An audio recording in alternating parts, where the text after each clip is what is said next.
Hi friends, அஸ்ஸலாமு அலைக்கும். Welcome to my channel. இன்றைக்கி நம்ம சேனலில் புட்டிங் ரெசிபி தான் பார்க்க போகிறோம். கடல் பாசி வச்சு நம்ம இந்த புட்டிங் பண்ண போகிறோம். கருப்பட்டி, தேங்காய் பால்லாம் வச்சு பண்ண போகிறோம். எவ்வளவு தான் நம்ம இந்த புட்டிங் பண்ணியிருந்தாலும் சில பேர்களுக்கு வரவே செய்யாது. ஒரு டைம் வரும், ஒரு டைம் வராது. இந்த மெத்தடில் நீங்கள் செய்தீங்கன்னா கரெக்டாட்டு வரும். வாங்க எப்படி பண்ணலான்னு பார்க்கலாம். ஃபஸ்ட்டு ஒரு டேபிள் ஸ்பூன் கடல் பாசி எடுத்திருக்கேன். இந்த மெஷர்மெண்ட் கப்பு எல்லா வீடுகள்லையுமே இருக்கும். இந்த கப்பில் தான் நான் இந்த கடல் பாசியை எடுத்து வச்சுருக்கேன். கடல் பாசி கடைகளில் பேக்கெட்டில் இருக்கும், நீள நீளமாட்டி இருக்கும். அதை வாங்கி தான் நான் மிக்சர் ஜாரில் பிடிச்சி வச்சுருக்கேன். கடல் பாசினா வேறு ஒன்றும் இல்லை, அகர் அகர் தான். ஸ்வீட்டுக்கு நான் கருப்பட்டி எடுத்து வச்சுருக்கேன். இந்த ஒரு கருப்பட்டியே போதும். பாதி மூடி தேங்காவை இந்த மாதிரி கட் பண்ணி எடுத்து வச்சுருக்கேன். தண்ணீரோட அளவுகள் ரொம்ப முக்கியம். நான் 1/2 லிட்டர் பாட்டிலில் தண்ணீரை அளந்து தான் நான் இந்த பாத்திரத்தில் ஊற்றி வச்சுருக்கேன். கரெக்டான அளவு தெரியணும் அப்படிங்கிறதுக்காக வேண்டி தான் இந்த மெத்தடை நான் யூஸ் பண்ணியிருக்கேன். இனி கருப்பட்டியை உடைச்சிட்டு வந்துடலாம். கருப்பட்டியை உடைச்சாச்சு. தேங்காவை ஒரு மிக்சர் ஜாரில் போட்டு ஃபஸ்ட்டு பொடிச்சிட்டு வந்துடலாம். எடுத்து வச்சுருக்க தண்ணீரில் இருந்து தான் நம்ம கருப்பட்டியை மெல்ட் பண்ணுறதும் இந்த தேங்காய் பால் எடுக்கிறதும் எல்லாத்துக்குமே யூஸ் பண்ணணும். எக்ஸ்ட்ரா தண்ணீர் எடுக்கக்கூடாது. தேங்காயில் கொஞ்சமாக தண்ணீரை ஊற்றி அரைச்சிட்டு வந்துடலாம். இந்த மாதிரி அரைச்சிருக்கேன். இனி நல்லா பிழிஞ்சு எடுத்துக்கலாம். தேங்காய் பால் வச்சு இந்த மாதிரி அகர் போட்டு புட்டிங் பண்ணும்போது ரொம்பவுமே டேஸ்டியாக இருக்கும். வயிற்றுக்கும் ரொம்ப நல்லது. கடல் பாசியை மிக்சர் ஜாரில் போட்டு இந்த மாதிரி பொடிச்சு வச்சிட்டிங்கன்னா நோன்பு நேரங்களில் உங்களுக்கு யூஸ் பண்ணுறதுக்கு கரெக்டாக இருக்கும். நம்ம நீளமாக இருக்கக்கூடிய கடல் பாசியை நீங்கள் தண்ணீரில் போட்டு நிறைய நேரம் ஊற வச்சதுக்கப்புறம் தான் காய்ச்ச முடியும். இது அப்படி இல்லை, சீக்கிரமாகவே மெல்ட் ஆயிரும். தேங்காய் பாலை நல்லா பிழிஞ்சு எடுத்தாச்சு. இன்னும் கொஞ்சம் கூட தண்ணீரை ஊற்றி ஒரு அரைச்சிட்டு வந்துடலாம். நம்ம சேனலில் ஏற்கனவே கிண்ணத்தப்பா ரெசிப்பியும் கரெக்டான ஒரு மெஷர்மெண்ட்டில் நான் சொல்லி வீடியோ போட்டிருக்கேன். அதையும் பார்க்காதவங்களுக்கு டிஸ்கிரிப்ஷன் பாக்ஸில் லிங்க் கொடுக்குறேன், செக் பண்ணி பாருங்கள். மறுபடியும் கொஞ்சமாக தண்ணீர் ஊற்றுனதையும் நல்லா பிழிஞ்சு எடுத்துக்கலாம். உங்களுக்கு தெரியணும் அப்படிங்கிறதுக்காக வேண்டி தான் நான் வீடியோவை அப்படியே போட்டிருக்கேன், ஸ்கிப் பண்ணலாம் இல்லை.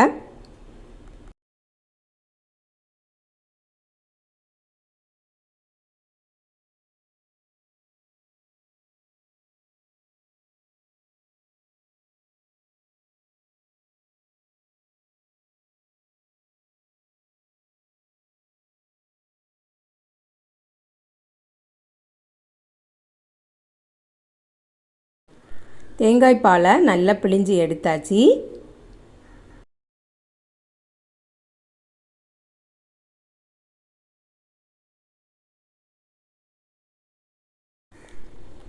இனி கருப்பட்டியை ஒரு பாத்திரத்தில் போட்டுட்டு அதுலேயும் தண்ணீரை ஊற்றிட்டு நம்ம மெல்ட் பண்ணலாம். எடுத்து வச்சுருக்க தண்ணீரில் பாதி தண்ணீரை கருப்பட்டிக்கு ஊற்றிட்டு மீதி தண்ணீரில் நம்ம இந்த அகரகரை போட்டு காய்ச்சிடலாம்.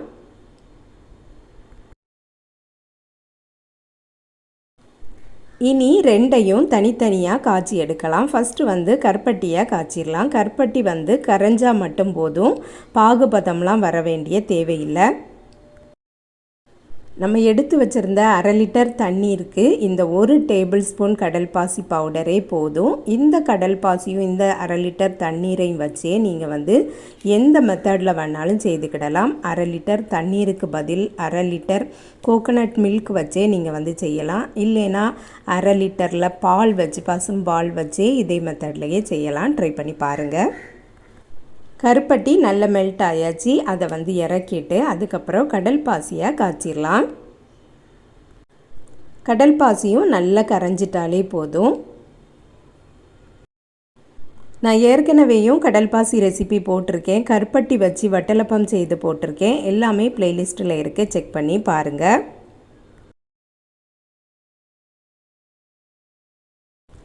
இப்போ பார்த்திங்கன்னா கடல் பாசி நல்லா கரைஞ்சாச்சு. நம்ம ஏற்கனவே காய்ச்சி வச்சுருக்கக்கூடிய கருப்பட்டியையும் இதை கூடயே சேர்த்துடலாம்.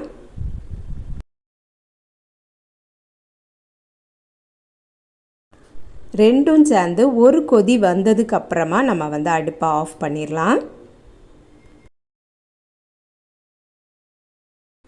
இப்போ அடுப்பை ஆஃப் பண்ணிட்டேன். 1 டேபிள் ஸ்பூன் நான் வந்து சீனி எக்ஸ்ட்ரா ஆட் பண்ணியிருக்கேன். இந்த சீனி வந்து எதுக்குன்னா அந்த கருப்பட்டி வந்து இன்னும் நல்ல ஸ்வீட்டாக எடுத்து காட்டும். அதுக்காக வேண்டி தான் நான் வந்து இந்த 1 டேபிள் ஸ்பூன் சீனி ஆட் பண்ணியிருக்கேன். உங்களுக்கு வேண்டாம்னா இந்த சீனியை ஸ்கிப் பண்ணிக்கிடலாம்.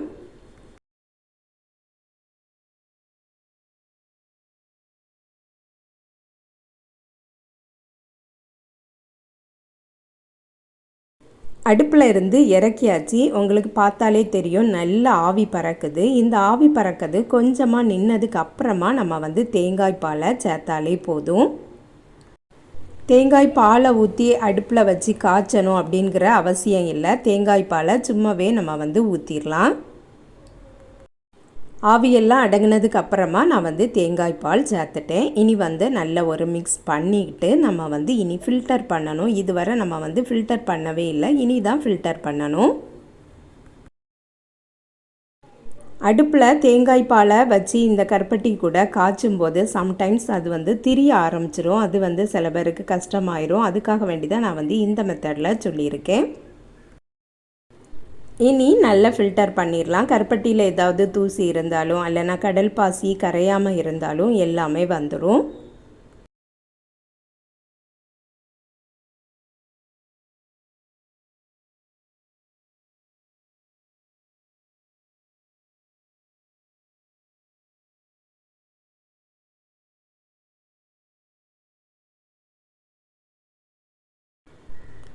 இன்னும் ஒரு மிக்ஸ் கூட கொடுத்துட்டு எந்த பாத்திரத்தில் ஊற்ற போகிறோமோ அதே பாத்திரத்தில் ஊற்றிடலாம். நான் வந்து இந்த மாதிரி ஒரு சில்வர் பிளேட் எடுத்திருக்கேன். அதிலையே ஃபுல்லாக ஊற்றிடலாம்.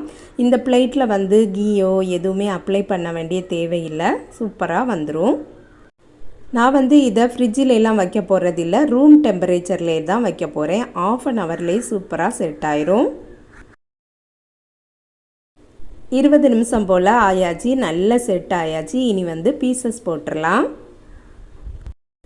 இந்த சம்மரில் இந்த மாதிரி குழு குழுன்னு சாப்பிட்டோம்னா வயிற்றுக்கு ரொம்பவுமே இதமாட்டிருக்கும். நோன்பு நேரங்கள்லையும் நோன்பு திறக்கும் போது இந்த மாதிரி ரெசிபி வந்து அடிக்கடி செய்து சாப்பிடுங்க. ஃப்ரிட்ஜில் வச்சு யூஸ் பண்ணக்கூடியவங்க ஃப்ரிட்ஜில் வச்சே யூஸ் பண்ணிக்கிடலாம். நான் வந்து இதை ரூம் டெம்பரேச்சர்லேயே தான் வச்சுருக்கேன். கட் பண்ணும்போதே உங்களுக்கு தெரியும் நல்ல ஒரு சாஃப்டாக இருக்குது. நல்ல கரெக்டாக வந்திருக்கு.